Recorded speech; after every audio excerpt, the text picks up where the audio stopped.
अऊज़ु बिल्लाहि मिनश्शैतानिर्रजीम बिस्मिल्लाहिर्रहमानिर्रहीम। अब आयत नंबर 67 से वो वाक़या स्टार्ट हो रहा है कि जिसकी वजह से इस सूरत का नाम सूरतुल बकरा रखा गया। गाय का जिक्र है। आयत नंबर 67 रुकू नंबर 8। वइज़ क़ाल मूसा लिक़ौमिही इन्नल्लाहा यअमुरुकुम अन तज़बहू बक़रह क़ालू अतत्तख़िज़ुना हुज़ुवा क़ाल अऊज़ु बिल्लाहि अन अकून मिनल जाहिलीन।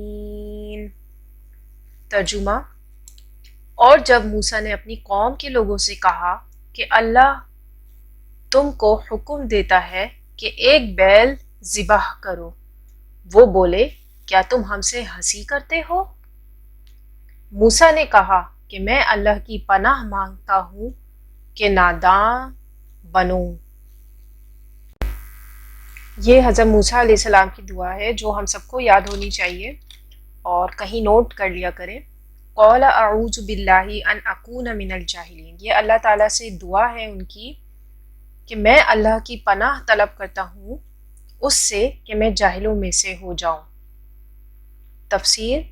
इन आयत के मुताले से कबल उनका पस मंज़र जान लीजिए। बनी इसराइल में आमील नामी एक शख्स कत्ल हो गया था और कातिल का पता नहीं चल रहा था। अल्लाह ताला ने हज़रत मूसा अलैहिस्सलाम के ज़रिए से हुक्म दिया कि एक गाय ज़िबा करो और इसकी गोश्त का एक टुकड़ा मुर्दा शख्स के जिस्म पर मारो तो वो जी उठेगा और बताएगा कि मेरा कातिल कौन है।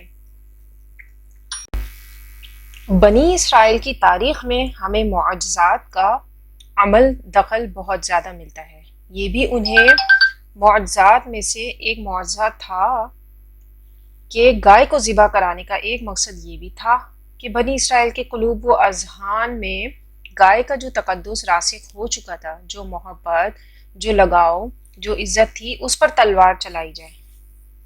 और फिर उन्हें ये भी दिखाया गया कि एक मुर्दा आदमी जिंदा भी हो सकता है।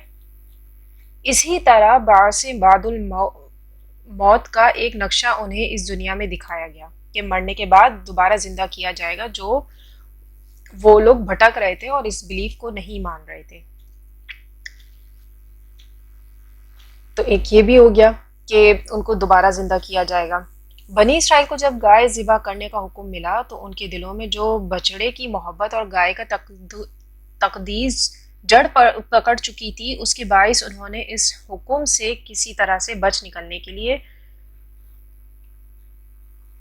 मैं मीख निकालनी शुरू की और तरह तरह के सवाल करने लगे। वो अगली आयतों में आएंगे कि वो कैसी गाय हो, इस तरह का क्या रंग हो, किस तरह की हो, किस उम्र की हो। बिला आखिर जब हर तरफ से उनका घेराव हो गया और सब चीज़ें उनके सामने वाज़ेह कर दी गई, तब उन्होंने चार व नाचार बादल नख्वास्ता इस हुक्म पर अमल किया। अब हम इन आयत का एक रवा तर्जुमा कर लेते हैं। वइज़ क़ाल मूसा लिक़ौमिही इन्नल्लाहा यअमुरुकुम अन तज़बहू बक़रह क़ालू अतत्तख़िज़ुना हुज़ुवा। क्या आप अलैहिस्सलाम ये बात हंसी मजाक में कह रहे हैं? क़ाल अऊज़ु बिल्लाहि अन अकून मिनल जाहिलीन।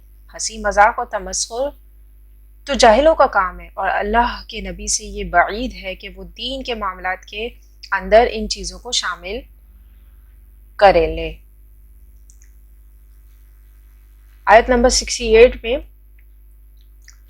क़ालू उदउ लना रब्बका युबय्यिन लना मा ही क़ाल इन्नहु यक़ूलु इन्नहा बक़रतुन ला फ़ारिज़ुन वला बिक्र अवानुम बैन ज़ालिक फ़फ़अलू मा तुअमरून। तर्जुमा। उन्होंने कहा कि अपने परवरदिगार से इल्तिजा कीजिए कि वो हमें ये बताए कि वो बैल किस तरह का हो। मूसा अलैहिस्सलाम ने कहा, परवरदिगार फरमाता है कि वो बैल ना तो बूढ़ा हो और ना بچھڑا بلکہ ان کے درمیانی یعنی جوان ہو۔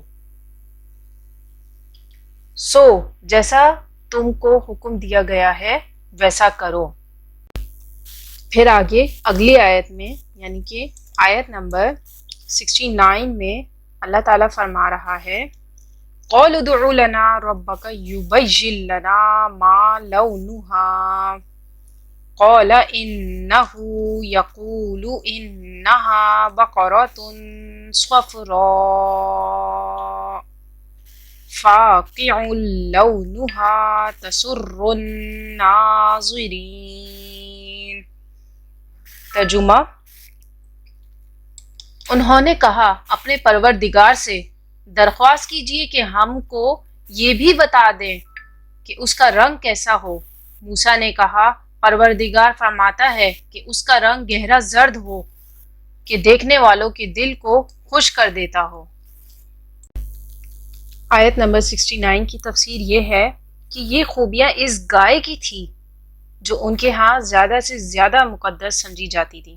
اگر پہلے ہی حکم پر وہ عمل پیرا ہو جاتے تو کسی بھی گائے کو ذبح کر سکتے تھے، لیکن یکے بعد دیگر سوالات کے باعث رفتہ رفتہ ان کا گھیراؤ ہوتا گیا کہ جس گائے کے تقدس کا تاثر ان کے ذہن میں زیادہ سے زیادہ تھا اسی کو فوکس کر دیا گیا۔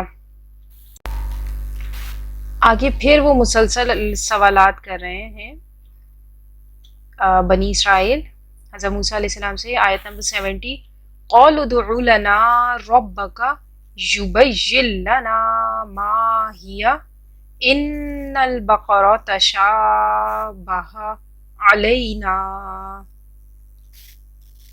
وَإِنَّا إِن شَاءَ اللَّهُ لَمُهْتَدُونَ۔ تفسیر، انہوں نے کہا اب کے پروردگار سے پھر درخواست کیجئے کہ ہم کو بتا دے کہ وہ اور کس کس طرح کا ہو، کیونکہ بہت سے بیل ہمیں ایک دوسرے کے مشابہہ معلوم ہوتے ہیں اور اللہ نے چاہا تو ہمیں ٹھیک بات معلوم ہو جائے گی۔ پھر اگلی آیت میں آیت نمبر 71 میں ذکر ہے قَالَ إِنَّهُ يَقُولُ إِنَّهَا بَقَرَةٌ لَا ذَلُولٌ تُثِيرُ الْأَرْضَ وَلَا تَسْقِي الْحَرْثَ مُسَلَّمَةٌ لَا شِيَةَ فِيهَا قَالُوا الْآنَ جِئْتَ بِالْحَقِّ فَذَبَحُوهَا وَمَا كَادُوا يَفْعَلُونَ۔ ترجمہ، موسیٰ نے کہا کہ اللہ فرماتا ہے کہ وہ بیل کام میں لگا ہوا نہ ہو، نہ تو زمین میں ہل چلاتا ہو اور نہ کھیتی کو پانی دیتا ہو، بے عیب ہو، اس میں کسی طرح کا داغ نہ ہو۔ کہنے لگا اب تم نے سب باتیں درست بتا دی۔ غرض بڑی مشکل سے انہوں نے اس بیل کو ذبح کیا جبکہ وہ ایسا کرنے والے لگتے نہ تھے۔ تفسیر، اس میں کسی دوسرے رنگ کا کوئی داغ تک نہ ہو۔ اب تو آپ علیہ السلام نے بات پوری طرح واضح بھی کر دی ہے۔ اب وہ کیا کرتے ہیں؟ پے با پے سوالات کرتے کرتے وہ گھیراؤ میں آ چکے تھے، لہٰذا بادل در نخواستہ وہ اپنی مقدس سنہری گائے کو ذبح کرنے پر مجبور ہو گئے۔ یہاں واقعہ کی ترتیب تورات سے مختلف ہے اور ذبح بقرہ کا جو سبب تھا وہ بعد میں بیان ہو رہا ہے، جبکہ تورات میں ترتیب دوسری ہے۔